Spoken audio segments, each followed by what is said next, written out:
हम transport in plant chapter पढ़ रहे थे और ये इसका 4th लेक्चर है। हमने प्लांट वाटर रिलेशन टॉपिक को स्टार्ट किया था और इस टॉपिक में 5 सब टॉपिक थे, जिसमें से हमने 3 टॉपिक कंप्लीट कर लिया है। वाटर पोटेंशियल सेकंड लेक्चर में हमने कंप्लीट किया था, ऑस्मोसिस और ऑस्मोटिक पोटेंशियल को 3rd लेक्चर में। आज के लेक्चर में हम प्लाज्मोलिसिस और इम्बिबिशन टॉपिक को पढ़ेंगे। तो आइए प्लाज्मोलिसिस टॉपिक को स्टार्ट करते हैं। इस टॉपिक को हम सब टॉपिक के फॉर्म में पढ़ाएंगे। जैसे फर्स्ट हेडिंग हमारा बनेगा टाइप्स ऑफ सॉल्यूशन। एनसीईआरटी में दिया हुआ है इसी तरह से, बट ये हेडिंग नहीं बनाया है। Types of solution on the basis of tonicity. देखिए एनसीईआरटी में दिया है टॉपिक यही चीज़, बट सब हेडिंग उन्होंने नहीं बनाया हुआ है, तो हम इस टॉपिक को भी सब हेडिंग बना के पढ़ते हैं। तो सबसे पहला टॉपिक हो जाएगा types of solution on the basis of tonicity. तो क्या आपको पता है कि टॉनिसिटी क्या होता है? टॉनिसिटी का मीनिंग होता है रिलेटिव कंसंट्रेशन, और ये PYQ का क्वेश्चन है, रिलेटिव कंसंट्रेशन। तो रिलेटिव कंसंट्रेशन का क्या मतलब हुआ? जैसे सपोज कीजिए कि ये कोई व्यक्ति है जिसकी लेंथ इतनी है, ये एक दूसरा व्यक्ति है जिसकी हाइट इतनी है, और एक ये तीसरा व्यक्ति है जिसकी हाइट इतनी है। मैंने 3 व्यक्ति को बनाया हुआ है। यहाँ से ये A हुआ, ये B हुआ, ये C हुआ। अगर हम B और C में रिलेट करें, तो हम बोलेंगे कि B वाला बंदा शॉर्ट है और C वाला बंदा टॉल है, ठीक है। पर अगर हम A और B में रिलेट करें तो हम बोलेंगे B वाला बंदा टॉल है और A वाला बंदा शॉर्ट है। तो रिलेटिव कंसंट्रेशन का भी कुछ यही मतलब है। हम 2 कंसंट्रेशन को लेंगे और रिलेट करके बताएंगे कि कौन सा ज़्यादा कंसंट्रेटेड है और कौन सा कम कंसंट्रेटेड है। यहाँ भी ये जो B वाला बंदा है ये टॉल भी है, शॉर्ट भी है। On the basis of relation इसका डिफरेंट पोजीशन आ रहा है। अगर हमने C के साथ रिलेट किया तो ये शॉर्ट है, और अगर हमने A के साथ रिलेट किया तो ये B वाला बंदा टॉल होगा, ठीक है। तो रिलेटिव कंसंट्रेशन का कुछ यही मतलब हुआ। तो देखिए इसमें हम समझते हैं इसके आगे। जैसे ये हमने बनाया, एक कोई भी सॉल्यूशन है, बायो में पढ़ना है हमें, तो एक हमने सॉल्यूशन बना लिया और इस सॉल्यूशन में क्या कर दिए, एक सेल को रख दिए। एक सॉल्यूशन बना लिया और इस सॉल्यूशन में एक सेल को रख दिए। और यही केमिस्ट्री में हम क्या करते हैं, 2 ऐसे ही सॉल्यूशन ले लेते हैं। 2 सॉल्यूशन को बीकर में ले लेते हैं, ठीक है। एक सॉल्यूशन हुआ A और दूसरा सॉल्यूशन हुआ B। केमिस्ट्री में हमें सॉल्यूशन के बारे में पढ़ना है और बायो में सेल से रिलेटेड पढ़ना है। तो देखिए यहाँ पे हमने एक सॉल्यूशन यहाँ पे लिया और उस सॉल्यूशन के अंदर में एक सेल को रख दिया। ये क्या हो जाएगा, सेल हो जाएगा। हमने इस सॉल्यूशन को A से रिप्रेजेंट कर दिया और इस सेल को B से रिप्रेजेंट कर दिया। इसी तरीके से इस बीकर को हमने A से रिप्रेजेंट किया, इस बीकर से हमने B से रिप्रेजेंट किया। तो ये जो सॉल्यूशन है इसमें कुछ ना कुछ लिक्विड होगा, सॉल्यूशन है ना, तो इसमें सॉल्यूट और सॉल्वेंट दोनों ही होंगे।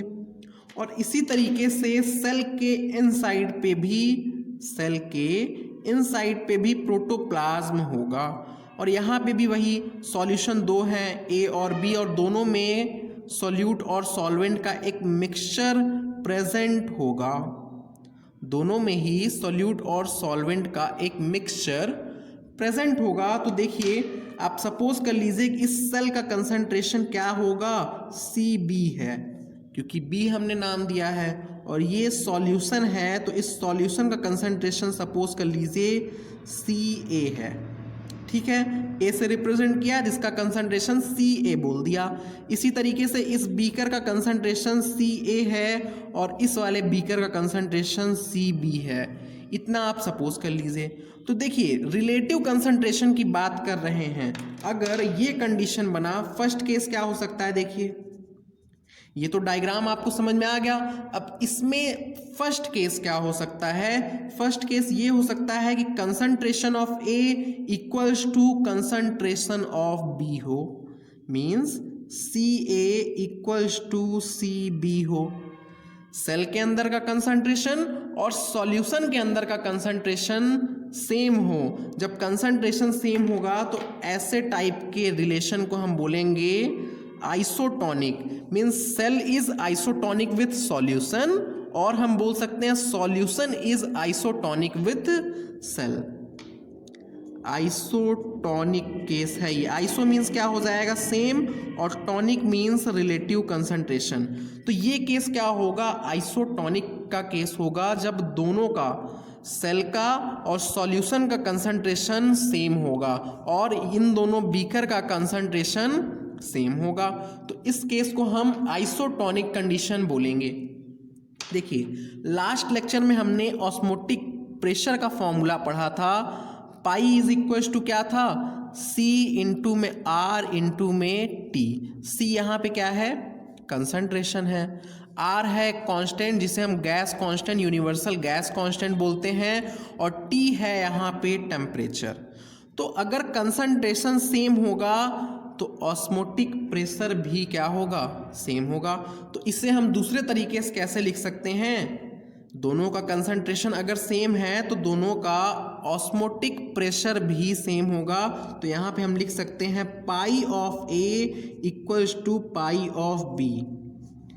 आप बोल सकते हैं आइसोटोनिक का डेफिनेशन हो जाएगा जब दोनों का ऑस्मोटिक प्रेशर सेम हो या फिर तो दोनों का कंसंट्रेशन सेम हो। इसके अलावा दूसरा कंडीशन क्या बन सकता है? इसमें दूसरा कंडीशन ये हो जाएगा कि सेल ए का कंसंट्रेशन ज़्यादा हो जाए सेल बी से। एक दूसरा कंडीशन, सेल ए का कंसंट्रेशन ज़्यादा हो जाए सेल बी से, और इसी तरीके से एक तीसरा कंडीशन यहाँ पे बन सकता है कि सेल बी का कंसंट्रेशन ज़्यादा हो जाए सेल ए से।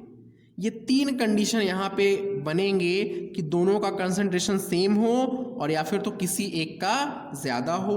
तो यहाँ पे हम क्या बोलेंगे? कंसंट्रेशन ऑफ सेल ए ज़्यादा है, कंसंट्रेशन ज़्यादा है तो सेम टेम्परेचर पे और आर पे पाई की वैल्यू ए की ज़्यादा होगी, यानी कि osmotic pressure of A is more than osmotic pressure of B.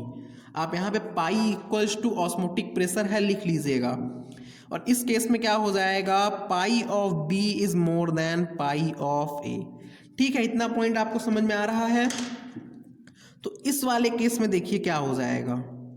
इस वाले केस में ए को हम क्या बोलेंगे, बी को क्या बोलेंगे, और इस केस में भी हम ए को दूसरा नाम देंगे और बी को कुछ और नाम देंगे।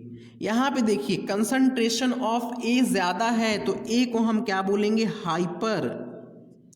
हाइपर मीन्स ज़्यादा होता है, हाइपर टॉनिक है। रिलेट किया हमने एक दूसरे को तो हमें दिखा ए का कंसंट्रेशन ज़्यादा है तो हमने बोला ए इज़ हाइपर टॉनिक, और बी का कंसंट्रेशन कम है तो बी को हम बोलेंगे हाइपोटॉनिक। टॉनिसिटी क्या है? रिलेटिव कंसंट्रेशन है। तो हाइपरटॉनिक मीन्स जब ए का कंसंट्रेशन ज़्यादा है और हाइपोटॉनिक मीन्स जब बी का कंसंट्रेशन ज़्यादा है। बट इस केस में देखिए थर्ड केस में यहाँ पे बी का कंसंट्रेशन ज़्यादा है तो बी वाला यहाँ पे क्या हो जाएगा? हाइपरटॉनिक हो जाएगा, और ए वाला क्या हो जाएगा इस केस में? हाइपोटॉनिक हो जाएगा। तो आपको समझ में आ रहा है कि ए वाला कंसंट्रेशन हाइपोटॉनिक भी हो सकता है, हाइपरटॉनिक भी हो सकता है। ये किस पे डिपेंड करेगा कि हमने किस चीज़ से रिलेट किया है, किस सॉल्यूशन से रिलेट किया है, या फिर तो उस सॉल्यूशन की कंसंट्रेशन में रिलेशन क्या है, उससे हायर है या फिर तो लोअर है। मींस ये जो बी का कंसंट्रेशन है ये दूसरे वाले सॉल्यूशन के कंसंट्रेशन से कम है या फिर तो ज़्यादा है, इस पॉइंट पे डिपेंड करेगा कि ए कैसा सॉल्यूशन होगा। तो ये तीन तरह का टाइप ऑफ सॉल्यूशन हो गया ऑन द बेसिस ऑफ टॉनिसिटी। एक तो आइसोटॉनिक, एक हाइपोटॉनिक और एक हाइपरटॉनिक। ठीक है, तो ये तीन तरह का क्या हो गया? टाइप ऑफ सॉल्यूशन हो गया। ये पॉइंट लिखा हुआ है एनसीईआरटी में, देख लेते हैं एक बार। देखिए, if the external solution balances the osmotic pressure of cytoplasm, means cell के अंदर का ऑस्मोटिक प्रेशर को जब बैलेंस कर लेगा तो इस कंडीशन को हम आइसोटोनिक बोलेंगे। इसके आगे क्या लिखा है, if external solution is more dilute than cytoplasm, external solution अगर डाइल्यूट हुआ मीन्स साइटोप्लाज्म का कंसंट्रेशन ज़्यादा है तो हम एक्सटर्नल सॉल्यूशन को हाइपोटोनिक उस टाइम बोलेंगे। इसी तरीके से if external solution is more concentrated, external solution more concentrated है, सेल लेस कंसंट्रेटेड है, तो एक्सटर्नल सॉल्यूशन को हम हाइपरटोनिक बोलेंगे। ठीक है, तो ये पॉइंट आपको समझ में आ रहा होगा कि आइसोटोनिक, हाइपोटोनिक, हाइपरटोनिक ये रिलेटिव कंसंट्रेशन है जिसे हम टोनिसिटी बोलते हैं, और टोनिसिटी का मीनिंग है रिलेटिव कंसंट्रेशन। ठीक है, इतना पॉइंट आपको समझ में आ रहा है। तो इसके आगे अब हम टॉपिक को बढ़ाते हैं। देखिए, लास्ट लेक्चर में हमने एक पॉइंट देखा था कि वाटर का मूवमेंट कहाँ से कहाँ होगा, तो यहाँ पे हम नोट करके लिख लेते हैं कि वाटर का मूवमेंट हाइपोटोनिक से हाइपरटोनिक होगा। ये लास्ट लेक्चर में हमने देखा था। Hypotonic means less concentrated solution, hypertonic means more concentrated solution. तो लेस कंसंट्रेटेड सॉल्यूशन से मोर कंसंट्रेटेड सॉल्यूशन की तरफ फ्लो ऑफ वाटर होगा, और हायर कंसंट्रेशन ऑफ वाटर कहाँ पे होगा, हाइपोटोनिक में। Lower concentration of water hypertonic में होगा, तो हायर कंसंट्रेशन ऑफ वाटर से लोअर कंसंट्रेशन ऑफ वाटर की तरफ फ्लो ऑफ वाटर होगा। ये सारे पॉइंट्स हमने लास्ट लेक्चर में कवर किया था, तो यहाँ पे सिर्फ एक नोट लिख दे रहे हैं कि फ्लो ऑफ वाटर हाइपोटोनिक से हाइपरटोनिक कंसंट्रेशन की तरफ होगा। कहाँ से, हाइपोटोनिक टू हाइपरटोनिक कंसंट्रेशन में फ्लो ऑफ वाटर होगा। ये लास्ट लेक्चर में हमने एक्सप्लेन भी किया था, और फ्लो ऑफ वाटर हमने कई तरीके से रिलेट करके बताया था। वहाँ पे वाटर पोटेंशियल के टर्म में, कंसंट्रेशन के टर्म में, वाटर के कंसंट्रेशन के टर्म में, केमिकल एनर्जी के टर्म में, और हाइपोटोनिक हाइपरटोनिक के टर्म में बताया था।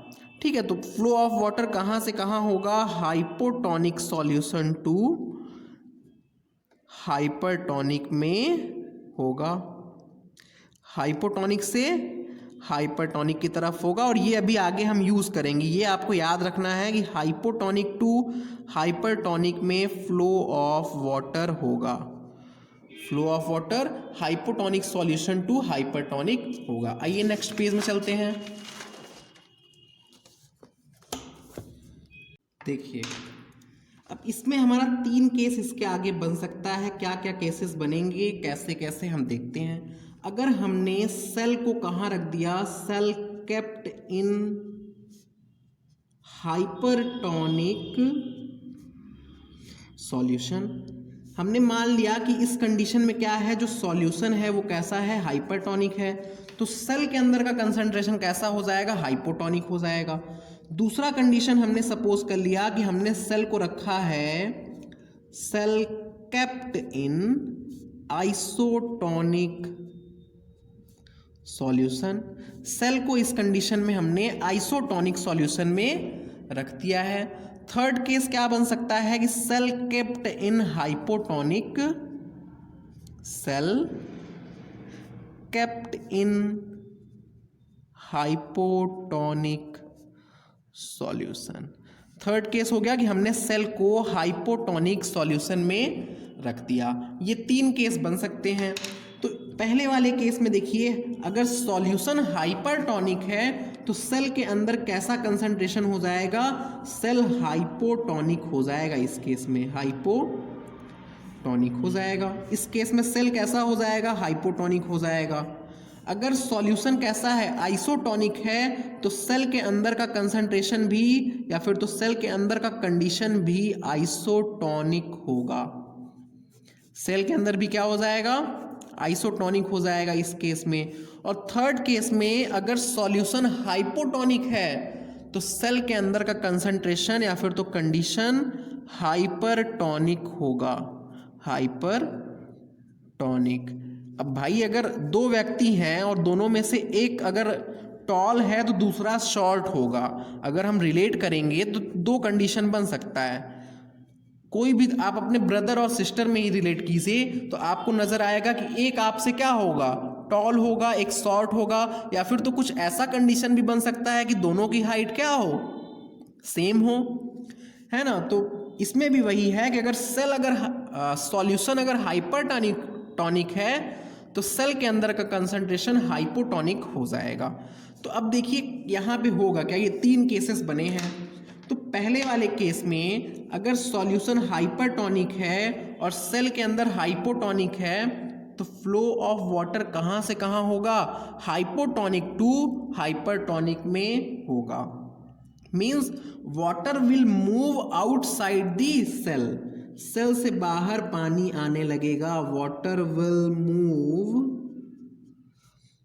आउटसाइड दी सेल, सेल के बाहर पानी आने लगेगा, सेल से पानी बाहर की तरफ आने लगेगा। और थर्ड केस में क्या होगा, यहाँ पे देखिए सॉल्यूशन हाइपोटोनिक है और सेल के अंदर हाइपरटोनिक है तो water will move from solution to cell, या फिर तो हम लिख सकते हैं water will move inside the cell, water will move inside the cell.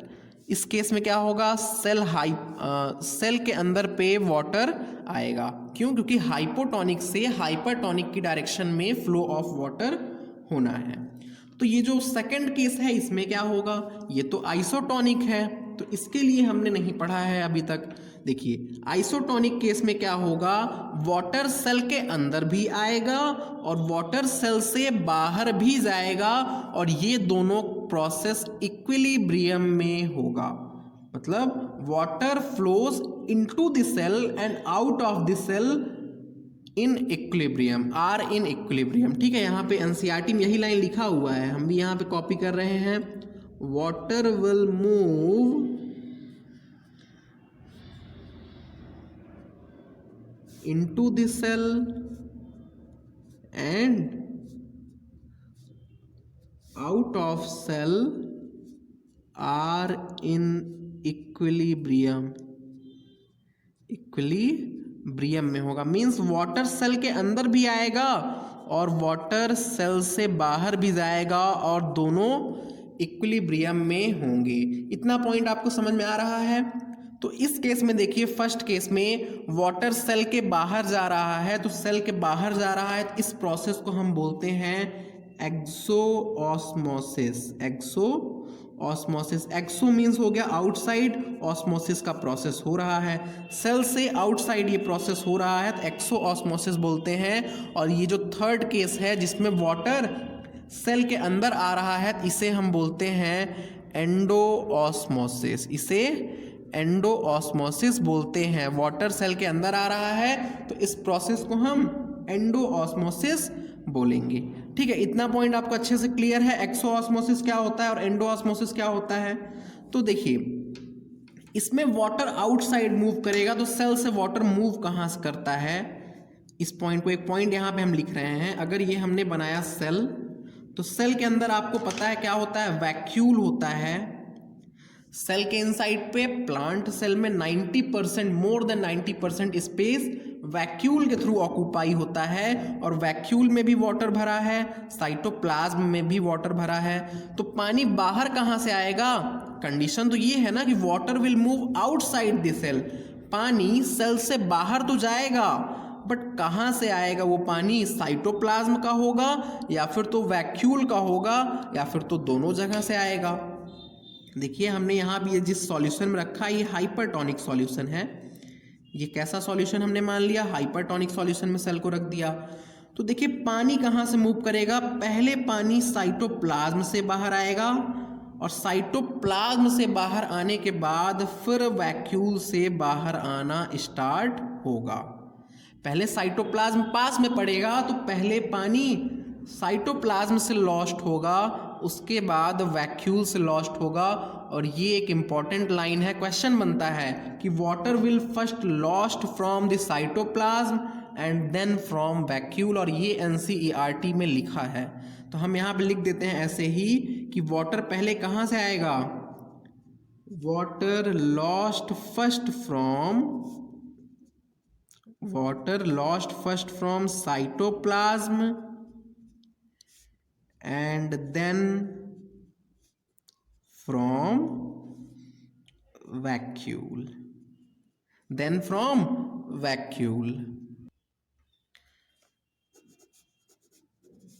Vacuole से उसके बाद पानी का लॉस होगा। इतना पॉइंट आपको समझ में आ रहा है कि water lost first from cytoplasm and then from vacuole. तो इसके आगे देखिए, जब पानी का लॉस होगा किसी सेल से तो प्लांट सेल में हमें पता है कि सेल वॉल भी प्रेजेंट है। प्लांट सेल में सेल मेम्ब्रेन के बाहर पे क्या प्रेजेंट होता है? सेल वॉल भी प्रेजेंट होता है। ये पॉइंट आपको पता है, प्लांट सेल में सेल वॉल प्रेजेंट होता है। तो यहाँ पे होगा क्या, देखिए, जब पानी का लॉस होगा तो ये सेल श्रिंक करेगा, सिकुड़ेगा। तो सिकुड़ेगा तो क्या होगा, जो ये सेल मेम्ब्रेन है प्लांट सेल का, वो सेल वॉल से अवे चला जाएगा। मीन्स देखिए, हम डायग्राम बना के दिखाते हैं। ये हुआ सेल वॉल और ये जो इसका सेल मेम्ब्रेन था वो श्रिंक करके अंदर की तरफ ऐसे चला जाएगा, श्रिंक कर जाएगा। ठीक है, जैसे कि डायग्राम ये एनसीईआरटी में बना है, एक बार मैं दिखा दूं। ये देखिए, ये है प्लाज्मोलाइज्ड का कंडीशन, जिसमें वाटर कहाँ जा रहा है? आउटसाइड जा रहा है। वाटर आउटसाइड जा रहा है और आउटसाइड जा रहा है तो आप बता सकते हैं कि ये सॉल्यूशन कैसा होगा? हाइपोटोनिक टू हाइपरटोनिक जाएगा तो सेल के अंदर कैसा हो जाएगा? सेल के अंदर हाइपोटोनिक हो जाएगा और सेल के बाहर पे हाइपरटोनिक हो जाएगा, हाइपरटोनिक हो जाएगा। यहाँ पे ऐसे ही फिल कर लीजिए आप सोच के अपने से कि सेल के बाहर मीन्स यहाँ सॉल्यूशन में हाइपरटोनिक हो जाएगा और सेल के अंदर पे हाइपोटोनिक हो जाएगा। फ्लैसिड के केस में देखिए क्या है कि water entry equals to water बाहर आ रहा है, मतलब water enters equals to water exit है। जितना वाटर इनसाइड द सेल आ रहा है उतना ही वाटर आउटसाइड द सेल आ रहा है। तो ये कंडीशन है कि ये जो साइटोप्लाज्म है और ये जो सॉल्यूशन है दोनों ही आइसोटोनिक हैं, और टर्जिट का केस क्या है कि वाटर सॉल्यूशन से एंटर कर रहा है कहाँ पे? सेल में। सॉल्यूशन से वाटर एंटर कर रहा है सेल में, तो यहाँ पे हम क्या लिख सकते हैं? सॉल्यूशन कैसा हो जाएगा इस केस में? हाइपोटोनिक हो जाएगा। क्यों? क्योंकि वाटर हाइपोटोनिक टू हाइपरटोनिक में जाता है और ये सेल कैसा हो जाएगा? सेल हो जाएगा हाइपरटोनिक, सेल हाइपरटोनिक हो जाएगा। इतना पॉइंट आपको समझ में आ रहा है? तो ये प्लाज्मोलाइज्ड का कंडीशन है। इसमें देखिए, जब वाटर बाहर की तरफ निकला तो ये जो प्लाज्मा मेम्ब्रेन है वो श्रिंक कर गया, सेल श्रिंक कर गया, सिकुड़ गया है, सेल श्रिंक कर गया है। और सेल वॉल तो रिजिड होता है, सेल वॉल रिजिड होता है तो सेल वॉल उसी पोजीशन पे उसी तरह से पड़ा रह गया। तो यहाँ पे हम वही पॉइंट लिख रहे हैं कि जब वाटर लॉस्ट होगा तो पहले साइटोप्लाज्म से लॉस्ट होगा, देन वैक्यूल से लॉस होगा, और जो cell membrane of plant cell होगा will shrink away from plant cell. तो यहाँ पे लिख दें कि सेल मेम्ब्रेन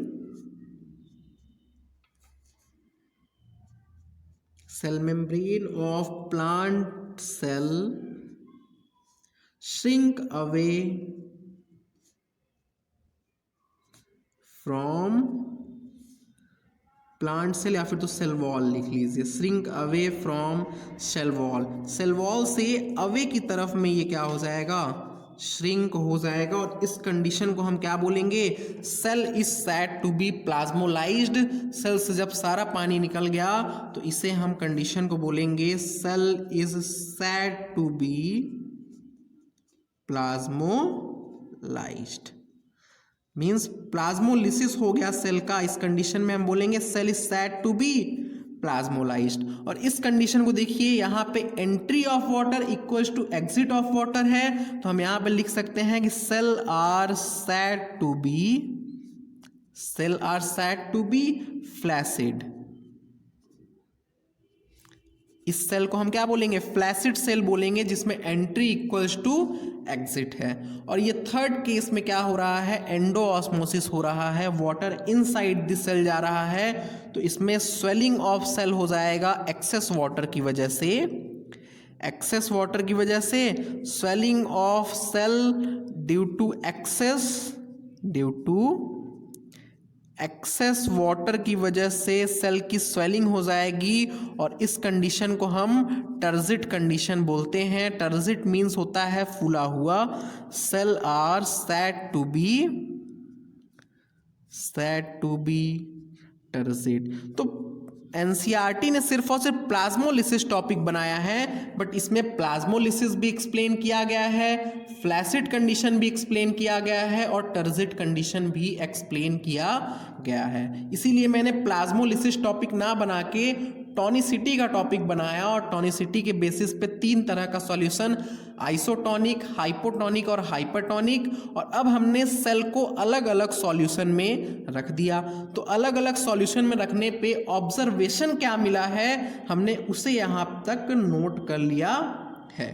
तो इतना पॉइंट आपको अच्छे से समझ में आ रहा होगा। अब लास्ट में अब हमें सबका एग्जाम्पल देखना है और कई सारा एग्जाम्पल हम देखेंगे अपने डेली लाइफ से रिलेट करते हुए। एक पॉइंट उससे पहले और लिख लेते हैं, ये जो प्लाज्मोलिसिस है ये रिवर्सिबल प्रोसेस है। रिवर्सिबल कैसे होगा, ये जो प्लाज्मोलाइज्ड सेल है अगर इसे हमने उठा के हाइपोटॉनिक सॉल्यूशन में रख दिया, ये जो प्लाज्मोलाइज्ड सेल है इसे उठा के अगर हमने हाइपोटॉनिक सॉल्यूशन में रख दिया तो वाटर क्या होगा, सेल के अंदर एंटर करने लगेगा, और जब वाटर एंटर करेगा सेल के अंदर तो वापस से क्या होगा, डी प्लाज्मोलिसिस हो जाएगा। यहाँ पे प्लाज्मोलाइज्ड हुआ था सेल और अगर हमने हाइपोटॉनिक सॉल्यूशन में रखा तो डी प्लाज्मोलिसिस का प्रोसेस होगा। तो यहाँ पे लिख देते हैं ये जो प्लाज्मोलिसिस है,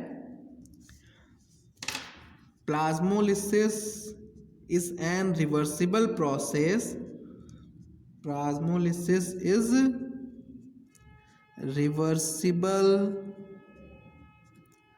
process और रिवर्सिबल कब होगा, when cell is kept in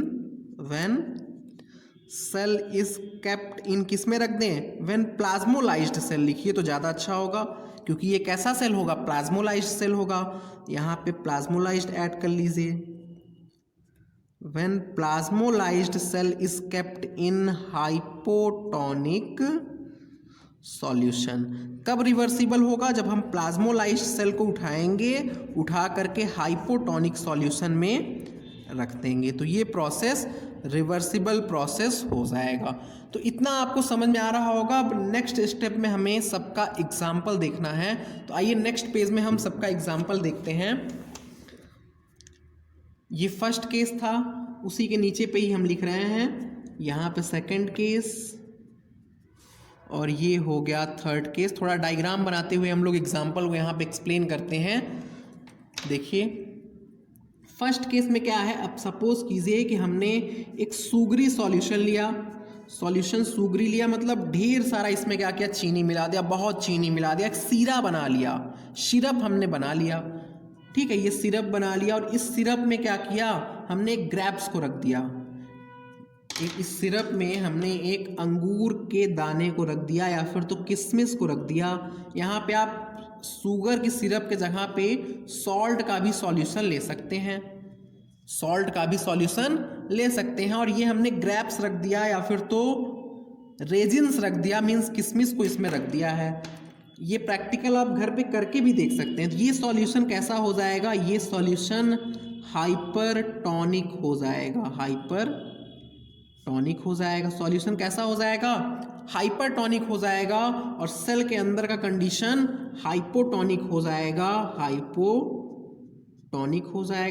cell के अंदर का condition hypotonic means less concentrated, और इसमें हमने बहुत सारा चीनी मिलाया है तो ये हाईली कंसंट्रेटेड हो जाएगा। तो इस कंडीशन में क्या ऑब्जर्व होगा कि water will move outside the cell, ये वाटर सेल से बाहर की तरफ इस तरीके से मूव कर जाएंगी और सेल का प्लाज्मोलिसिस हो जाएगा, सेल प्लाज्मोलाइज्ड। अब इसका एग्जाम्पल हम अपने कॉमन लाइफ में पहले देखते हैं। आपने देखा होगा कि जब अचार बनता है तो उसमें हम लोग बहुत सारा सॉल्ट डालते हैं, या फिर तो जितना भी पिकल होता है उसमें सॉल्ट की मात्रा ज़्यादा होती है। क्यों?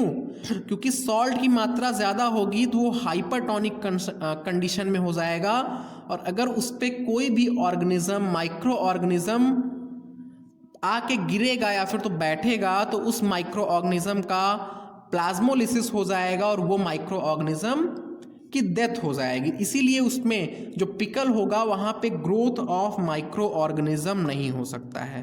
पिकल में ग्रोथ ऑफ माइक्रो ऑर्गेनिज्म नहीं हो सकता है। दूसरा एग्जाम्पल आपने कहीं सीरे में देखा होगा, जैसे गुलाब जामुन का सीरा हुआ। गुलाब जामुन आप जानते ही होंगे, तो गुलाब जामुन का सीरा हुआ, उसमें अगर कोई भी आके मक्खी बैठ गई तो वो मक्खी तो पहले वहाँ से उड़ नहीं पाती है। वो मक्खी या फिर तो वो यहाँ पे अगर बी कोई बैठ गई, कोई भी जैसे मधुमक्खी हुई वो आके बैठ गई तो वो वहाँ से उड़ नहीं पाती है, और ना उड़ पाने की वजह से कुछ देर बाद उसकी डेथ हो जाती है। डेथ क्यों हो जाती है? क्योंकि यही प्लाज्मोलिसिस का प्रोसेस हो जाएगा। उसके सेल से क्या होगा, वाटर का लॉस होने लगेगा, और उस वाटर की लॉस की वजह से उस जो बी होगा या फिर तो कोई मधुमक्खी है तो उसकी क्या हो जाएगी, डेथ हो जाएगी। तो यहाँ पे हम एग्जाम्पल 2-3 आपको समझाए हैं, बट यहाँ पे लिखते एक ही हैं कि श्रिंकेज ऑफ ग्रेप्स और resins, shrinkage of grapes, resins और क्या लिख सकते हैं, बीज भी लिख देते हैं, मीन्स मक्खी जैसे हो गया। इन सब का श्रिंकेज मीन्स समझ रहे हैं आप, इन लोग का प्लाज्मोलिसिस हो जाएगा और इनकी डेथ हो जाएगी। ठीक है, तो ये इसका एग्जाम्पल हो गया। सेकंड केस में हम एक एग्जाम्पल पहले यहाँ पे डायग्राम के थ्रू समझा दें। देखिए यहाँ पे हम कुछ ह्यूमन का ऐसा एग्जाम्पल लेंगे जो थोड़ा इंटरेस्टिंग भी लगेगा आपको। आप ये सपोज कीजिए कि आरबीसी है, ये आरबीसी है, हमने इसे बनाया, ये इसी में लिख देते हैं ऐसे ही कि ये आरबीसी है, ये आरबीसी है। और इस आरबीसी कहाँ पे प्रेजेंट होगा, प्लाज्मा में प्रेजेंट होता है। तो ये हुआ प्लाज्मा, प्लाज्मा हुआ। आप इसको ऐसे भी मान सकते हैं कि ये एक सॉल्यूशन है, हाइपरटोनिक सॉल्यूशन। ये कोई भी सेल हो गया, हमने एक ये स्पेसिफिक एग्जांपल लेके समझाना चाहा, वरना आप कोई भी सॉल्यूशन मान लीजिए। तो ये कैसा सॉल्यूशन होगा, इस केस में दोनों के अंदर का मतलब सेल के अंदर का कंसंट्रेशन और सॉल्यूशन का कंसंट्रेशन सेम होगा। तो ह्यूमन के ब्लड में भी ऐसा ही होता है कि आरबीसी सेल के अंदर का जो कंसंट्रेशन होता है वो आइसोटोनिक होता है। किससे? प्लाज्मा से। प्लाज्मा से आइसोटोनिक होता है। आइसोटोनिक क्यों होता है? ताकि लॉस ऑफ वाटर और एंट्री ऑफ वाटर क्या हो, इक्वल रहे, वरना ये सेल का क्या हो जाएगा, डेथ हो जाएगा। इस सेल का प्लाज्मोलिसिस हो जाएगा, या फिर तो ये सेल फ्लैसिड कंडीशन में चला जाएगा। और ये फाइनली सेल, अभी फ्लैसिड कंडीशन समझाएंगे, समझ में आएगा आरबीसी का होगा क्या फ्लैसिड होके। पहले अभी इतना समझिए कि आइसोटोनिक कंडीशन में क्या होगा कि दोनों का कंसंट्रेशन सेम होगा। तो entry of water equals to exit of water यहाँ पे होगा। तो यहाँ के एग्जाम्पल में लिख लेते हैं हम, इंट्रावेनस जितने भी इंजेक्शन होते हैं, इंट्रावेनस इंजेक्शन, जितना भी इंजेक्शन डायरेक्टली वेन में दिया जाता है, इंट्रावेनस इंजेक्शन मीन्स जो वेन में डायरेक्टली इंजेक्शंस को लगाए जाते हैं, need to be isotonic, need to be isotonic with blood. ये ब्लड से आइसोटोनिक होते हैं। ऐसा क्यों होता है?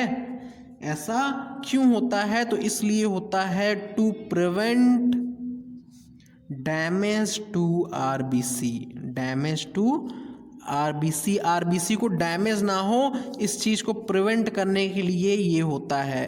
ये थोड़ा ह्यूमन से रिलेटेड एग्जाम्पल हो गया कि आइसोटोनिक केस में ऐसा इसलिए इंट्रावेनस जितने भी इंजेक्शन होते हैं वो आइसोटोनिक होने चाहिए ब्लड से। क्यों होने चाहिए?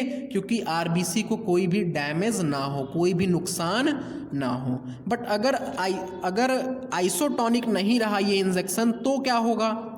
अगर ये इंजेक्शन हाइपरटोनिक रहा तो प्लाज्मोलिसिस हो जाएगा, और अगर ये इंजेक्शन हाइपोटोनिक रहा तो क्या होगा, हम यहाँ पे देखते हैं। देखिए थर्ड केस में क्या हो जाएगा, जो सॉल्यूशन होगा वो हाइपोटोनिक होगा, सॉल्यूशन हाइपोटोनिक होगा,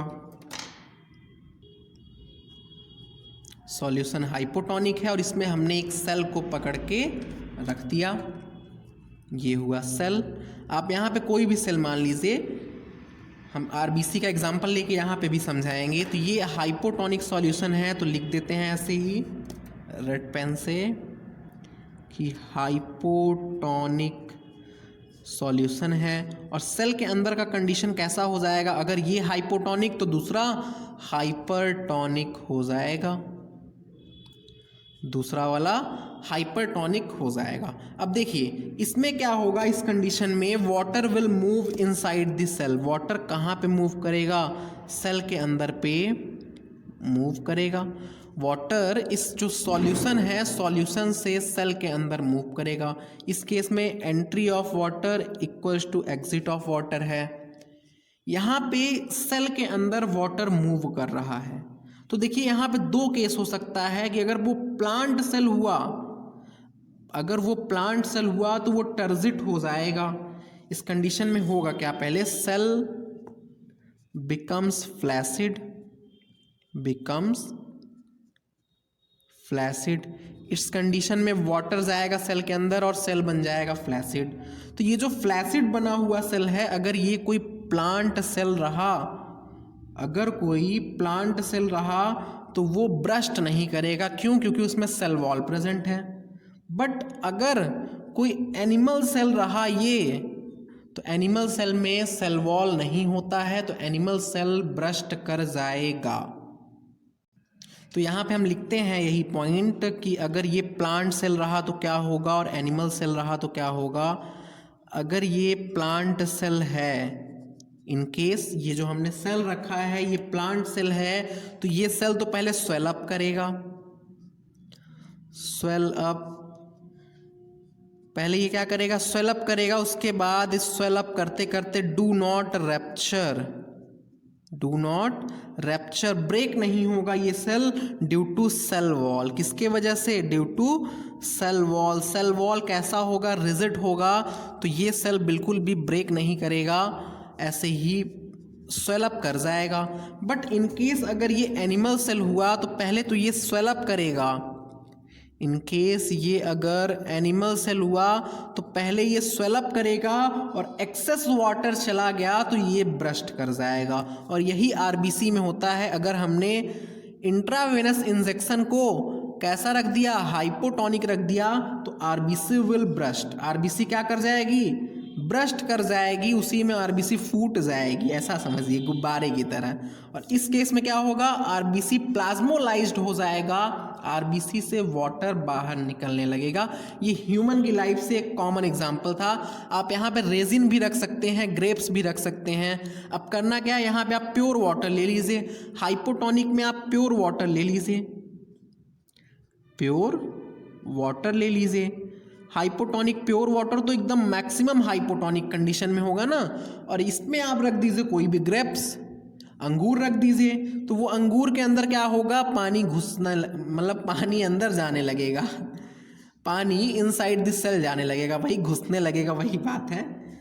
या फिर तो आप रेजिन भी रख सकते हैं। आप ये प्रैक्टिकल कीजिए, आप 2 ग्लास लीजिए, 2 बाउल लीजिए, एक बाउल में आप प्योर वाटर रखिए और उसमें एक रेजिन डाल दीजिए, और एक बाउल में आप कुछ सॉल्ट डाल दीजिए और उसमें रेजिन डाल दीजिए, और ऑब्जर्व कीजिए कि क्या होता है, ऑब्जर्व कीजिए कि क्या होता है। अगर एनिमल सेल रहा तो क्या होगा, पहले सेल स्वेल अप करेगा, सेल स्वेल अप करेगा और फाइनली ये ब्रस्ट कर जाएगा, ब्रस्ट कर जाएगा। क्यों करेगा ब्रस्ट, बिकॉज, थोड़ा इधर करके लिख दे रहे हैं, स्पेस नहीं है, burst because animal cell lack, animal cell lack cell wall. Animal cell के पास सेल वॉल नहीं है तो animal cell at last burst कर जाएगा, फूट जाएगा भड़ाम से।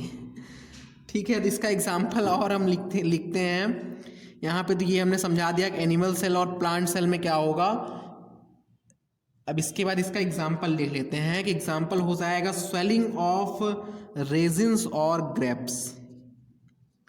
स्वेलिंग ऑफ रेजिन्स और ग्रेप्स और रेजिन्स का स्वेलिंग, ये किसका एग्जाम्पल है? ये थर्ड वाले केस का एग्जाम्पल है। सेल कैसा हो जाएगा? फ्लैसिड हो जाएगा।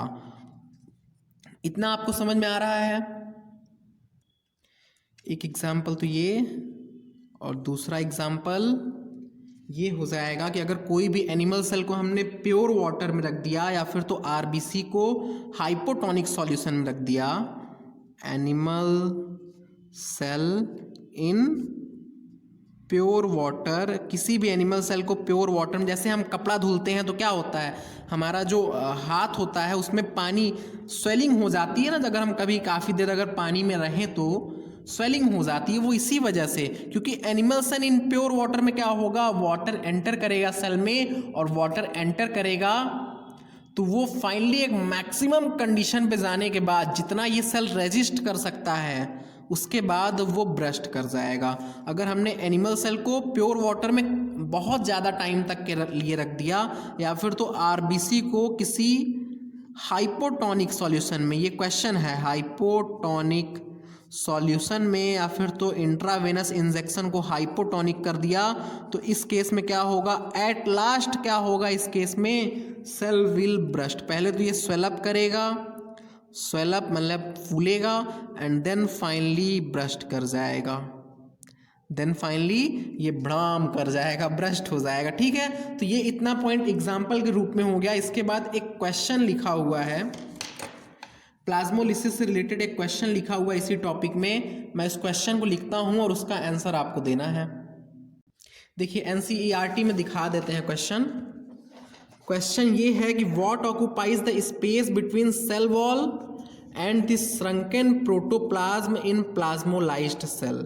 अब इस क्वेश्चन में ये लिखा हुआ है, इसका मतलब थोड़ा सा समझिए। क्वेश्चन क्या लिखा हुआ है, what occupies space between cell wall and the shrunken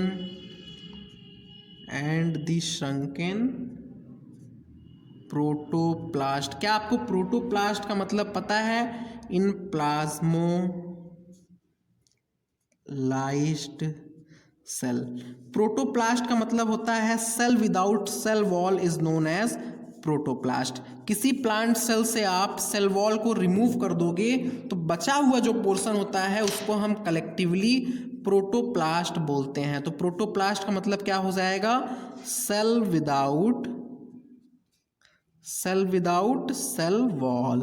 आप सेल वॉल को प्लांट सेल से रिमूव कर दो तो बचे हुए पोर्शन को हम प्रोटोप्लास्ट बोलेंगे। तो क्वेश्चन में क्या है थोड़ा सा समझते हैं। देखिए ये क्या हुआ, प्लांट का सेल वॉल हुआ, इसके बाद जो प्रोटोप्लास्ट हो जाएगा वो श्रंक कर जाएगा, सिकुड़ जाएगा। देखिए ये क्या हुआ, हमारा श्रंकन प्रोटोप्लास्ट हुआ। इसको प्रोटोप्लास्ट बोलते हैं, प्रोटोप्लाज्म नहीं बोलिएगा, ये श्रंकन प्रोटोप्लास्ट है। तो ये जो सेल वॉल है और ये जो श्रंकन प्रोटोप्लास्ट है, इन दोनों के बीच में क्या फिल हो जाएगा। आपको पता है कि सेल वॉल परमिएबल होता है, मैंने कल के लेक्चर में बताया था, सेल वॉल परमिएबल होता है, मतलब ये हर चीज को आर पार होने देता है, पास होने देता है। तो क्वेश्चन यही है कि इन दोनों के बीच में जो स्पेस है इसमें क्या फिल हो जाएगा। तो देखिए इसका सॉल्यूशन कैसे होगा। हमने इस सेल को कहाँ पे रखेंगे कि ये प्लाज्मोलिसिस होगा, इस सेल को कैसे सॉल्यूशन में रखेंगे कि इसका प्लाज्मोलिसिस होगा।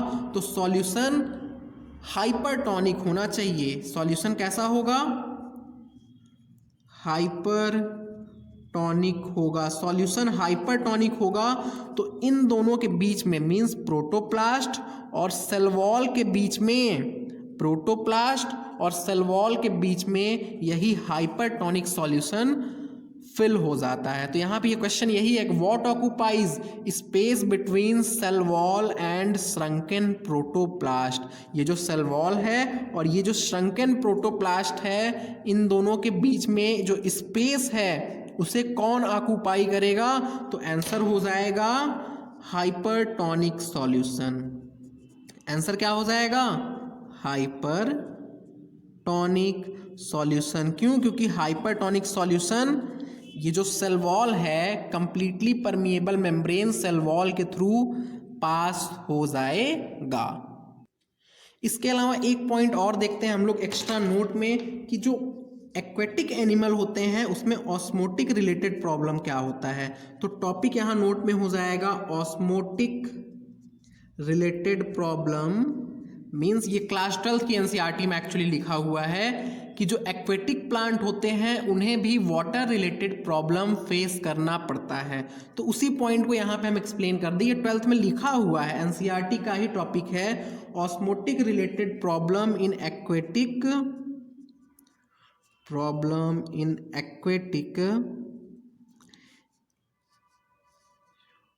Aquatic animal. जितने भी एक्वेटिक एनिमल हैं उनमें ये ऑस्मोटिक रिलेटेड प्रॉब्लम कैसे होता है उसी को समझ लेंगे यहाँ पे, और ऑस्मोटिक का यहाँ पे मतलब भी क्लियर हो जाएगा। यहाँ पे आप ये भी लिख सकते हैं कि water related problem in aquatic animal. Aquatic animal में वाटर रिलेटेड प्रॉब्लम क्या होता है उसी पॉइंट को यहाँ पे हम समझेंगे। तो देखिए यहाँ पे दो केस हो सकता है कि आपने किसी फ्रेश वाटर, यहाँ हम फिश के एग्जाम्पल लेके समझाते हैं, फिश का एग्जाम्पल लेके समझाते हैं, मछली का, या फिर तो कोई भी एनिमल यहाँ पे हो सकता है, कोई भी ऑर्गेनिज्म यहाँ पे हो सकता है, बट एक एग्जाम्पल हम फिश को ले लेते हैं। तो सपोज कीजिए कि फिश को हमने फ्रेश वाटर से उठा करके मैरीन वाटर में डाल दिया, एक केस। दूसरा केस क्या हो सकता है कि हमने फिश को मैरीन वाटर से उठाया और फ्रेश वाटर में डाल दिया। मतलब फ्रेश वाटर फिश को मैरीन वाटर में डाल सकते हैं और मैरीन वाटर फिश को फ्रेश वाटर में डाल सकते हैं। ये इतना केस बन सकता है। तो देखिए क्या हम केस लिख सकते हैं कि fresh water fish kept in marine water. हमने फ्रेश वाटर फिश को मैरीन वाटर में रख दिया। और दूसरा केस क्या हो जाएगा कि marine water fish kept in fresh water. तो ये दो कंडीशन बन सकता है। इससे पहले यहाँ पे थोड़ा समझिए। देखिए ये जो सेल है, आप सपोज कर लीजिए कि फिश है, ये सेल कैसा है? फिश है। और अगर ये मैरीन वाटर फिश होगा तो इसके अंदर का जो ऑस्मोटिक कंसंट्रेशन होगा वो इक्वल होगा किसके? इस मैरीन वाटर के सॉल्यूशन के। Osmotic concentration means osmotic pressure की यहाँ पे बात हो रही है। एक्चुअली ऑस्मोटिक प्रेशर की, हमने अभी कंसंट्रेशन को प्रेशर से रिलेट किया था ना, तो वही बात यहाँ पे कि अगर ये मैरीन वाटर फिश होगा तो इसके अंदर एडाप्टेशन होगा इस मैरीन वाटर में रहने के लिए। मतलब इसके सेल के अंदर का कंसंट्रेशन, इसके सेल के अंदर का ऑस्मोटिक प्रेशर इक्वल होगा किससे? मैरीन वाटर के सॉल्यूशन से। ठीक है। पर अगर ये फ्रेश वाटर फिश हुआ, अगर ये फ्रेश वाटर फिश हुआ तो इसका जो सेल होगा वो एडाप्टेड होगा फ्रेश वाटर के लिए। मतलब इसके सेल के अंदर का कंसंट्रेशन और वाटर का कंसंट्रेशन जो प्योर वाटर है दोनों इक्वल होगा। ये पॉइंट आप समझ रहे हैं। तो क्या होगा कि हमने फ्रेश वाटर को उठाया और हाइपरटोनिक सॉल्यूशन में रख दिया। फ्रेश वाटर फिश को उठाया और हाइपरटोनिक सॉल्यूशन में रख दिया। तो फ्रेश वाटर फिश है तो उसके अंदर का कंडीशन हाइपोटोनिक होगा, और हमने उसे हाइपरटोनिक में मतलब मैरीन वाटर में रख दिया। एक फ्रेश वाटर के फिश को मैरीन वाटर में रख दिया तो मैरीन वाटर का कंसंट्रेशन ज़्यादा होगा। इस केस में मैरीन वाटर बिहेव करेगा हाइपरटोनिक की तरह। क्यों हाइपरटोनिक? क्योंकि जो फिश है वो फ्रेश वाटर का है, तो फ्रेश वाटर तो हमेशा हाइपोटोनिक होगा ना। हाइपोटोनिक मतलब फ्रेश वाटर है, fresh water means pure water, और प्योर वाटर कैसा होगा? हाइपोटोनिक होगा। और तब मैरीन वाटर कैसा हो जाएगा? हाइपरटोनिक हो जाएगा। दूसरे केस में क्या है? मैरीन वाटर फिश है, उसे हमने फ्रेश वाटर में रख दिया। फ्रेश वाटर कैसा होगा?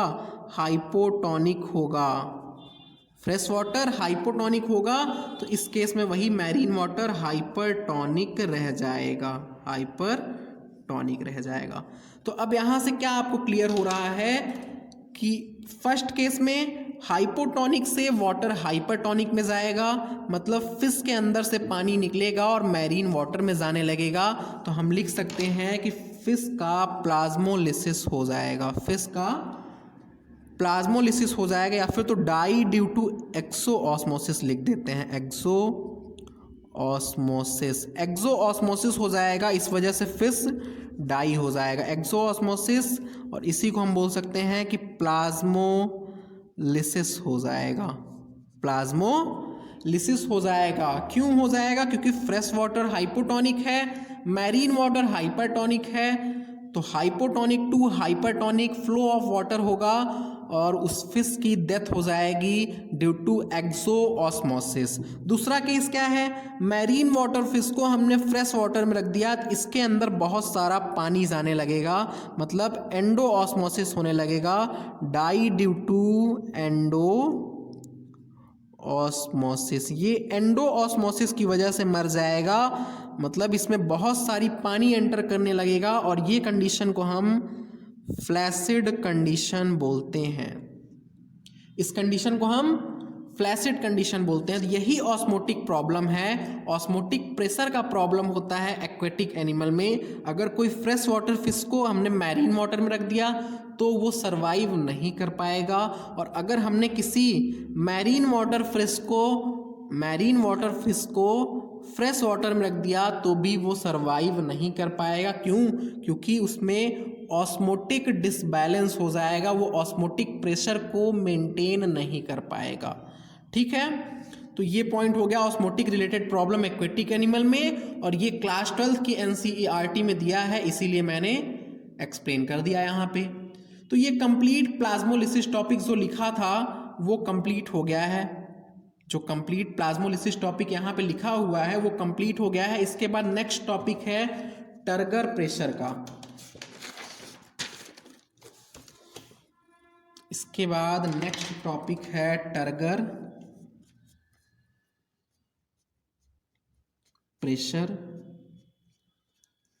देखिए, टर्गर प्रेशर को इससे पहले भी मैं एक्सप्लेन कर चुका हूँ, जब हम लोग पढ़ रहे थे वाटर पोटेंशियल, तो वहाँ पे भी हमने टर्गर प्रेशर को एक्सप्लेन किया था।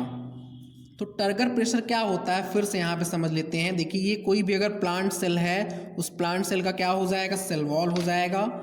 उस सेल वॉल के अंदर पे ये मीन्स ये प्लाज्मा मेम्ब्रेन और सेल के अंदर साइटोप्लाज्म प्रेजेंट होगा।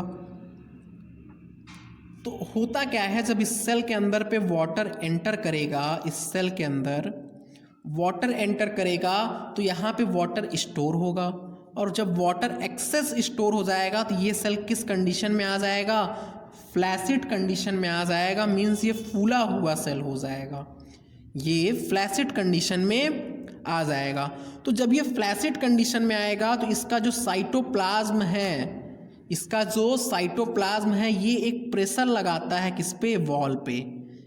क्योंकि इसमें बहुत ज़्यादा पानी आ गया तो इसमें एक प्रेशर डेवलप हो गया ना, तो ये प्रेशर लगाता है वॉल पे, जिसे हम टर्गर प्रेशर बोलते हैं। और इंटर्न वॉल प्रेशर लगाता है साइटोप्लाज्म पे, जिसे हम वॉल प्रेशर बोलते हैं। तो यहाँ NCERT में लिखा हुआ ये point, water diffuses into the cell causing the cytoplasm to build up a pressure against the wall that is called turgor pressure. और मैंने बताया था कि टर्गर प्रेशर को ही प्रेशर पोटेंशियल बोलते हैं। The pressure exerted by protoplasm, या यहाँ प्रोटोप्लास्ट लिखा है, the pressure exerted by protoplast due to entry of water against the rigid cell wall is called pressure potential. उसे ही प्रेशर पोटेंशियल बोलते हैं। Because of the rigidity of cell wall the cell does not rupture. ठीक है, तो ये turgor pressure मैंने पहले से एक्सप्लेन किया था, तो यहाँ पे सिर्फ लिखना है, तो लिख देते हैं। देखिए, ये पॉइंट है टर्गर प्रेशर का। ठीक है, तो जो अभी हमने एक्सप्लेन किया कि water diffuses into the cell causing the cytoplasm to build up a pressure against the wall that is called turgor pressure, और इसी को हम टर्गर प्रेशर बोलते हैं। और वाटर पोटेंशियल वाले टॉपिक में मैंने बताया था कि टर्गर प्रेशर को ही प्रेशर पोटेंशियल बोलते हैं। वाटर पोटेंशियल के दो कंपोनेंट थे, pressure potential and solute potential. तो pressure potential is equals to turgor pressure होता है। तो यही लिखा है कि pressure exerted by protoplast, protoplast means cell without cell wall, due to entry of water against the rigid wall is called pressure potential. और यहाँ रिजिड वॉल का क्या मतलब है? Cell wall. नोट पॉइंट पे मैंने ये भी लिख दिया कि वॉल प्रेशर क्या होता है। Pressure exerted by the cell wall against turgid protoplast is called wall pressure. जैसे action equals to reaction in opposite direction होता है ना। एक्शन यहाँ पे क्या हो रहा है कि प्रोटोप्लास्ट ने प्रेशर लगाया, टर्जिड प्रोटोप्लास्ट ने प्रेशर लगाया, और रिएक्शन में क्या हो रहा है? वॉल भी अपोजिट प्रेशर लगा रहा है, और दोनों ही इक्वल एंड अपोजिट होते हैं। तो वही पॉइंट मैंने यहाँ पे लिखा है कि प्रेशर पोटेंशियल, टर्गर प्रेशर और वॉल प्रेशर तीनों ही इक्वल होते हैं। अब इस टर्गर प्रेशर का मोटिव क्या है, ये करता क्या है, इसका इम्पोर्टेंस क्या है, सिग्निफिकेंस क्या है टर्गर प्रेशर का, तो ये पॉइंट एनसीईआरटी में लिखा है कि टर्गर प्रेशर सेल के शेप को मेंटेन करता है। टर्गर प्रेशर सेल के शेप को मेंटेन करता है and ultimately responsible for enlargement and extension growth of cell. Enlargement and extension growth of cell के लिए रिस्पॉन्सिबल होता है। और ये एक इम्पॉर्टेंट क्वेश्चन है। क्वेश्चन इस तरीके से आ जाएगा कि enlargement and extension growth of cell किसके थ्रू होता है, तो इसका करेक्ट आंसर हो जाएगा टर्गर प्रेशर। ठीक है, इसके बाद एनसीईआरटी में क्वेश्चन 2 दिया हुआ है, 2 क्वेश्चन दिया हुआ है, उन दोनों को हम नोट कर लेते हैं। देखिए, what would be pressure potential of flaccid cell? Pressure potential of flaccid cell, तो क्या आपको याद है कि फ्लैसिड सेल कौन सा था? फ्लैसिड सेल एक नॉर्मल सेल की तरह होता है। फ्लैसिड सेल एक नॉर्मल सेल की तरह होगा।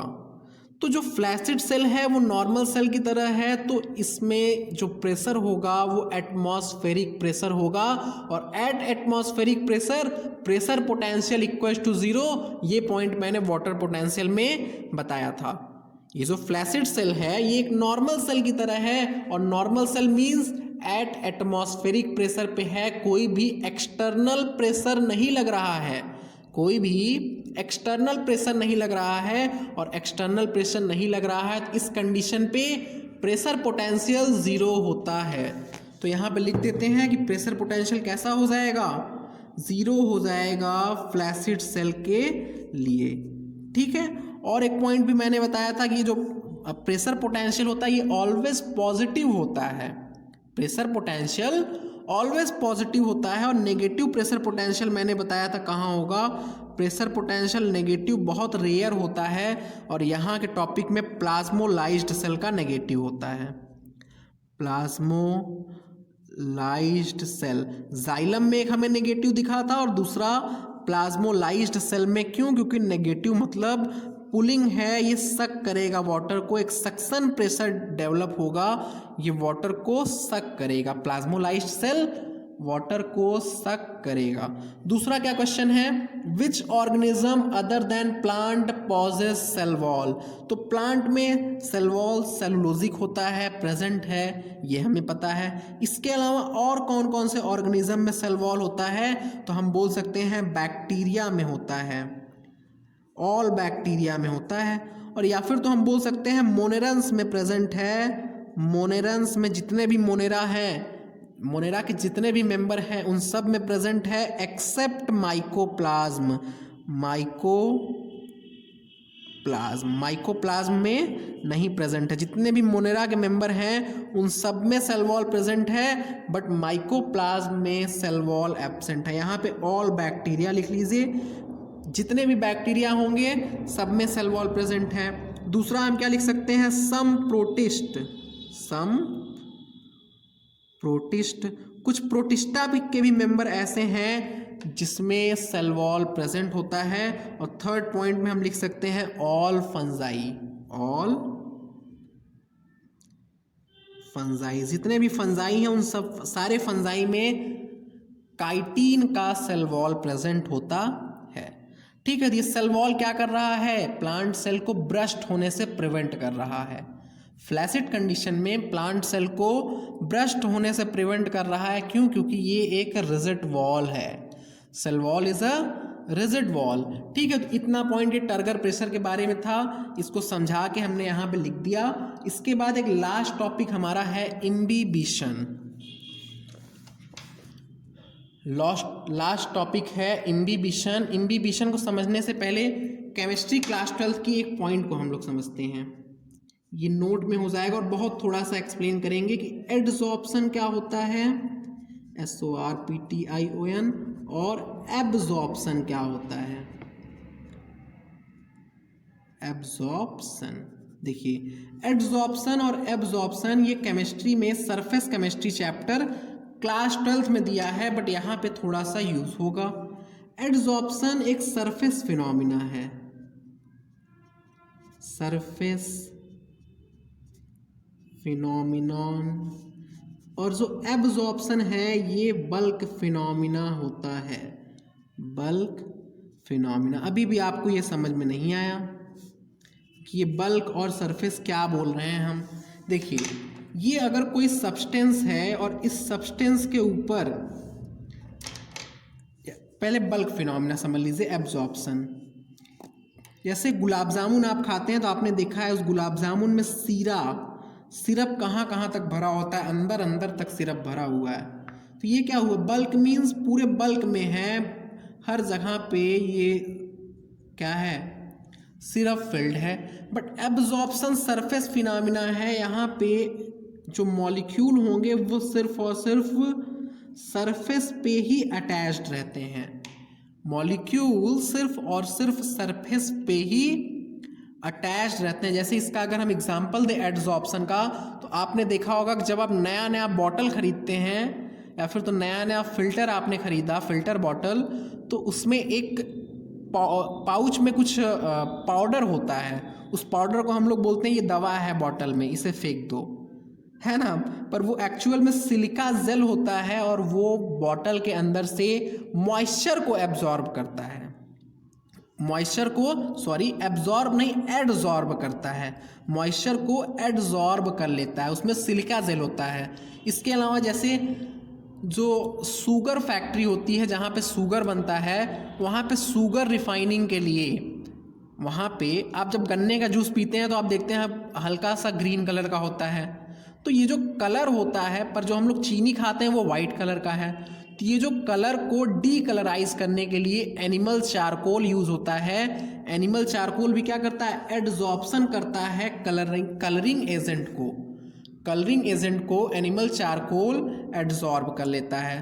तो एडजॉर्प्शन सरफेस फिनोमिना है, एब्जॉर्प्शन बल्क फिनोमिना है। तो आइए इम्बिबिशन टॉपिक को स्टार्ट करें।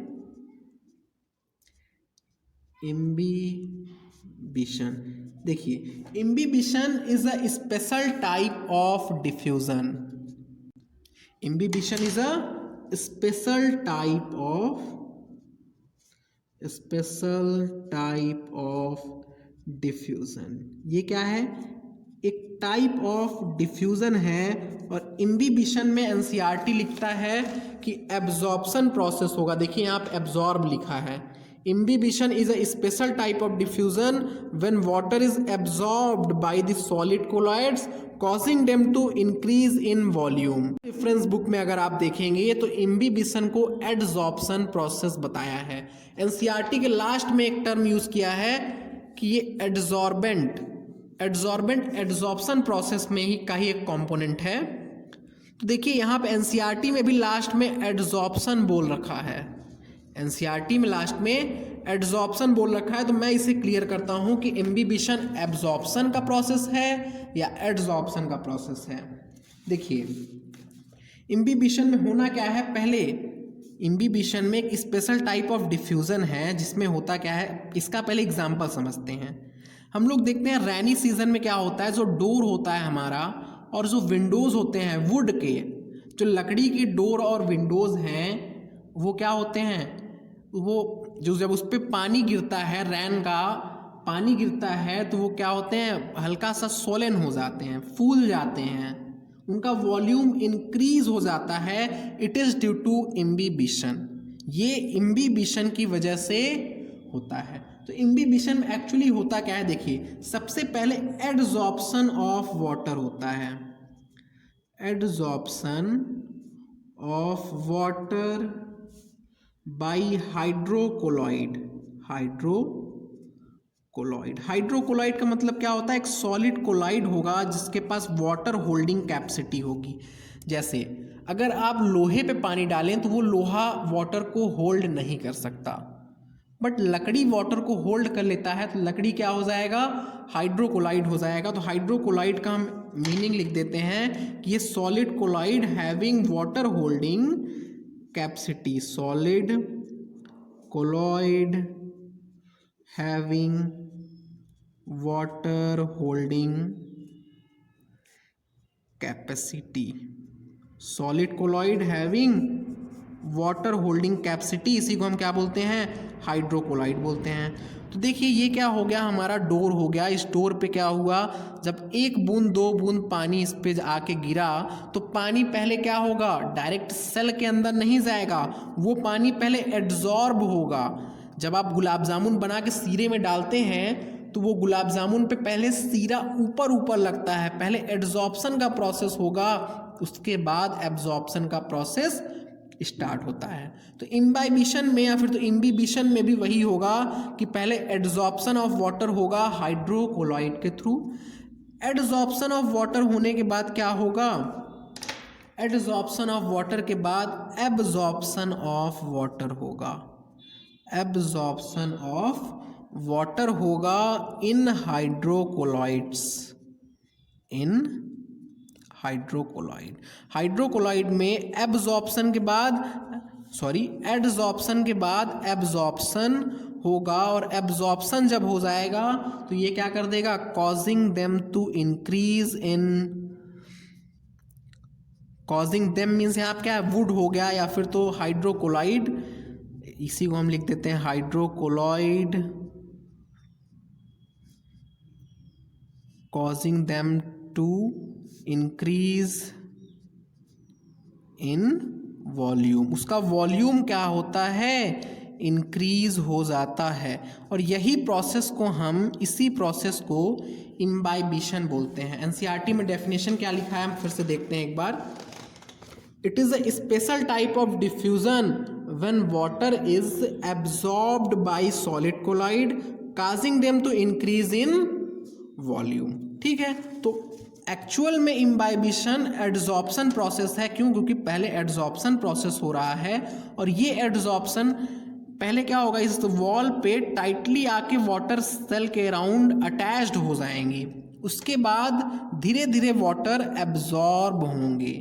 तो एब्जॉर्प्शन से पहले एड्जॉर्प्शन होता है। इम्बाइबिशन इज एक्चुअली कौन सा प्रोसेस हो गया, एड्जॉर्प्शन प्रोसेस हो गया। तो हम यहाँ पे एक डेफिनेशन अगर लिखना चाहें तो डेट इज डेफिनेशन हम इसे ऐसे लिख सकते हैं कि absorption of water through adsorption.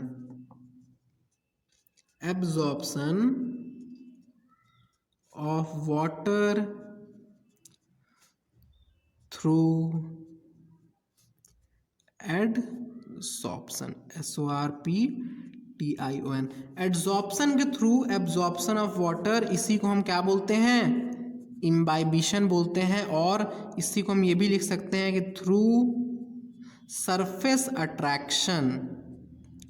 Surface attraction, देखिए सरफेस अट्रैक्शन जब तक नहीं होगा तब तक एब्जॉर्प्शन ऑफ वाटर नहीं होगा। जैसे हमने एग्जाम्पल में बताया कि लोहे के, अगर कोई डोर हमारा लोहे का हो तो उस पर इम्बाइबिशन का प्रोसेस नहीं होता है। तो हम देख लेते हैं कि इम्पॉर्टेंट फैक्टर क्या है इम्बाइबिशन के लिए। मतलब ये क्वेश्चन में ऐसे पूछता है कि प्री रेक्विसाइट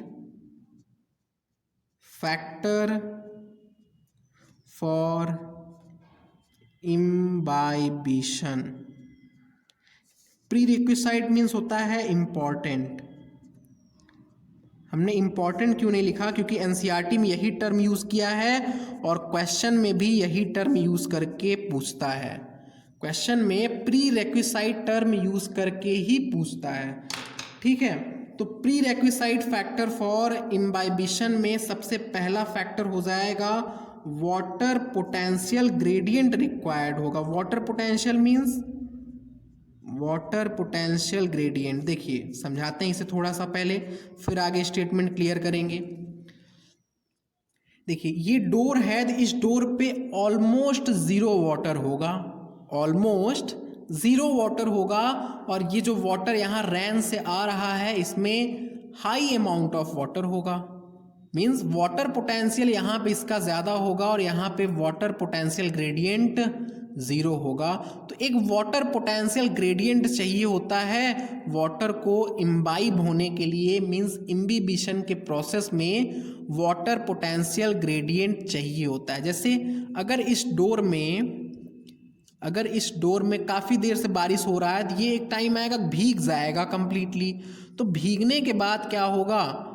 भीगने मीन्स इसका वॉल्यूम इंक्रीज हो जाएगा, इसमें वाटर कंटेंट ज़्यादा हो जाएगा और वाटर कंटेंट ज़्यादा होने के बाद ये अब इसके बाद वाटर को नहीं एड्जॉर्ब करेगा। जब इस पे जितना ये एड्जॉर्ब कर सकता था मैक्सिमम वाटर आ गया इस पे, तो एक कंडीशन आएगा कि ये अब वाटर को एड्जॉर्ब नहीं करेगा, मीन्स वाटर पोटेंशियल ग्रेडियंट जो था वो अब नहीं मेंटेन रहा, वाटर पोटेंशियल ग्रेडियंट खत्म हो गया। तो इसमें पहला क्या इंपॉर्टेंट फैक्टर हो गया इम्बिबिशन के लिए? Water potential gradient between absorbent and liquid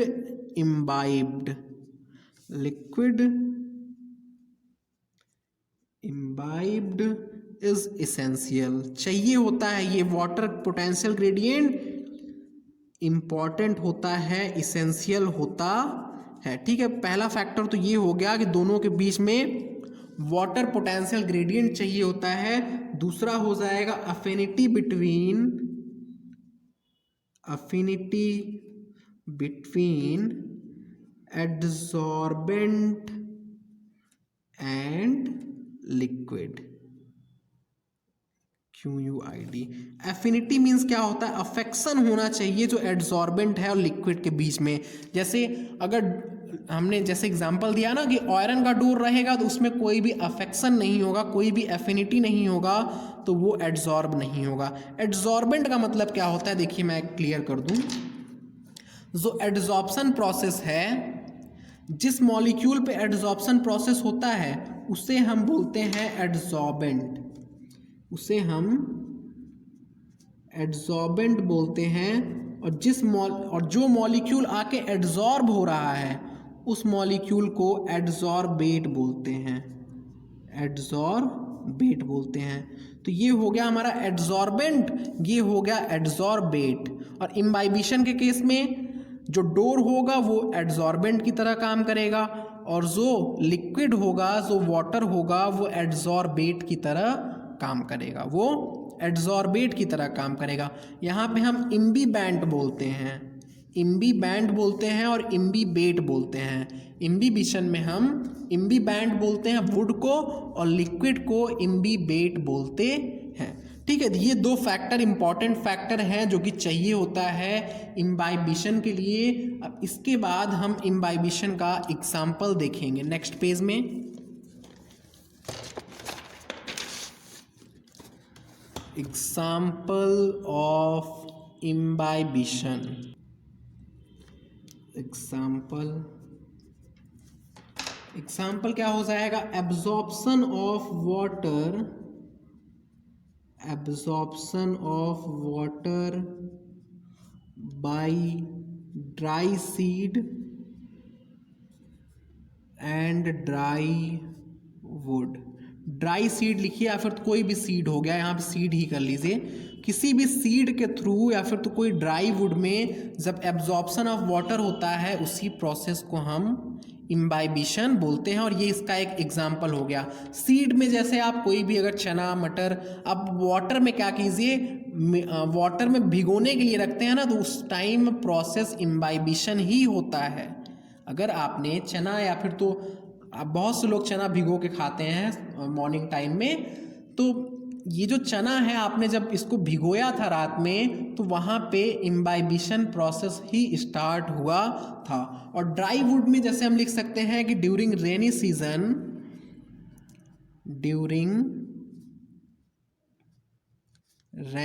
season, wooden door, जो वुडन डोर है एंड विंडोज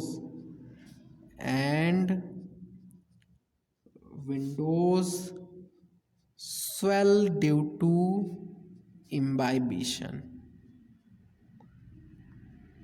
इम्बाइबिशन की वजह से ही वो क्या करते हैं, स्वेल कर जाते हैं। और यहाँ पे सीड्स में हम क्या समझें कि सीड मीन्स जैसा जो एग्जाम्पल दिए उसी एग्जाम्पल के थ्रू आप याद रख सकते हैं कि किसी भी सीड को जब हमने भिगो के रखा तो वो जो फूलता है that is due to imbibition. अब इस इम्बाइबिशन का एप्लीकेशन देख लिया जाए कि इसका एप्लीकेशन हम लोग कहाँ कहाँ कर सकते हैं, या फिर तो इसका एप्लीकेशन कहाँ कहाँ पे होता है।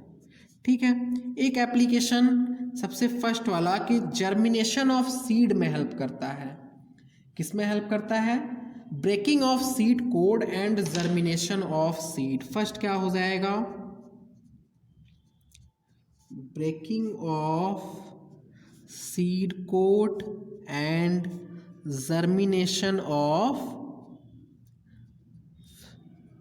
सीड में हेल्प करता है। देखिए, जब वाटर इम्बाइब होगा, वाटर सीड के अंदर जाएगा तो वो टर्जिड हो जाएगा, और टर्जिडिटी की वजह से उसका जो सीड कोट होगा वो ब्रेक हो जाएगा, और ये हेल्प करेगा किसमें? जर्मिनेशन ऑफ सीड में। इसी पॉइंट को एनसीईआरटी में ऐसे लिखा है, ऑप्शन में सिंपल सा ऐसे ही आ सकता है, ब्रेकिंग ऑफ सीड कोट पे हेल्प करता है इम्बाइबिशन, बट एनसीईआरटी में इसे लिखा है कि सीडलिंग emerge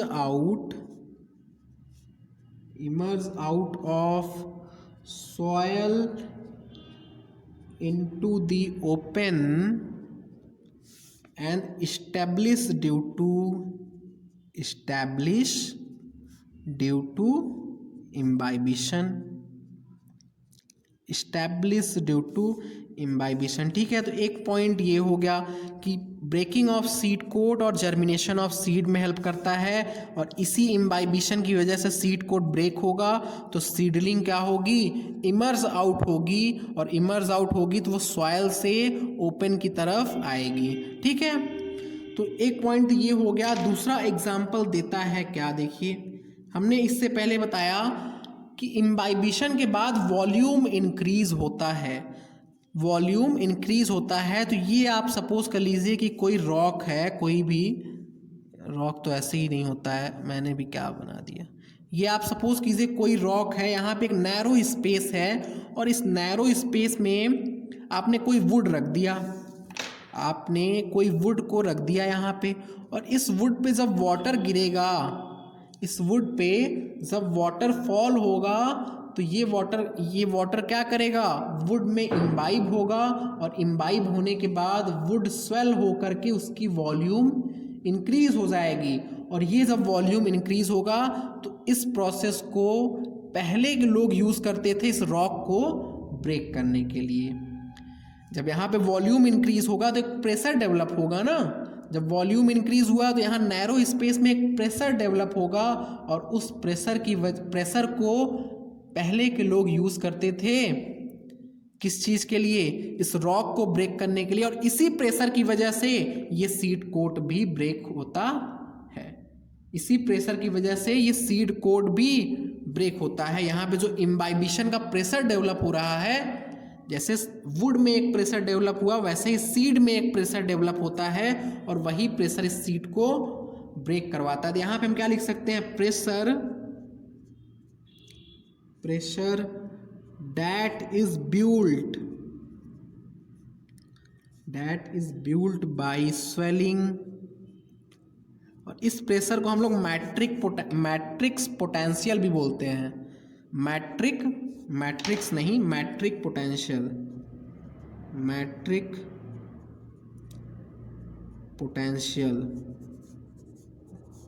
ठीक है, मैट्रिक पोटेंशियल बोलते हैं। Pressure that is build by swelling of wood had been used by prehistoric man, पहले के लोगों के थ्रू यूज किया जाता था ये prehistoric man to split rock and boulders means क्या होता है, वेरी लार्ज रॉक, ठीक है। जो रॉक्स होते हैं और जो बाउल्डर्स होते हैं, बहुत बड़े बड़े रॉक्स होते हैं, उसे ब्रेक करने के लिए इस प्रोसेस को प्री हिस्टोरिक मैन क्या करते थे, यूज़ करते थे। ये मैट्रिक पोटेंशियल नहीं लिखी है अपने, ये सिलेबस में नहीं है, ये एक एक्स्ट्रा पॉइंट हो जाएगा यहाँ पे, ठीक। तो ये इतना ही इम्बाइबिशन में एनसीईआरटी के बारे में लिखा है और इतना ही पॉइंट हमें जानना है इम्बाइबिशन के बारे में। इसके बाद तो बहुत सारे पॉइंट हैं, मैट्रिक पोटेंशियल वाटर पोटेंशियल को कैसे अफेक्ट करता है वगैरह वगैरह, बहुत कुछ है। तो इतना कुछ हमें यहाँ पे नहीं पढ़ना है। इम्बाइबिशन के बारे में जो पॉइंट एनसीईआरटी में लिखा है यही यहाँ पे पढ़ना है। और ये एक बहुत इंपॉर्टेंट क्वेश्चन बनता है, मतलब हर टेस्ट सीरीज में मिल जाता है। इस चैप्टर का एक टेस्ट सीरीज में आने वाला इंपॉर्टेंट क्वेश्चन होता है कि ड्यूरिंग रेनी सीजन जो वुडन डोर और विंडोज होते हैं वो स्वेल क्यों कर जाते हैं, तो आंसर होगा इम्बाइबिशन, ठीक है। तो ये आज का लेक्चर हम यहीं पे ख़त्म करते हैं। अभी तक जितना भी हमने पढ़ा वो सब शॉर्ट डिस्टेंस ट्रांसपोर्ट था। नेक्स्ट लेक्चर में हम long distance transport of water को स्टार्ट करेंगे, ठीक है। तब तक के लिए बाय बाय।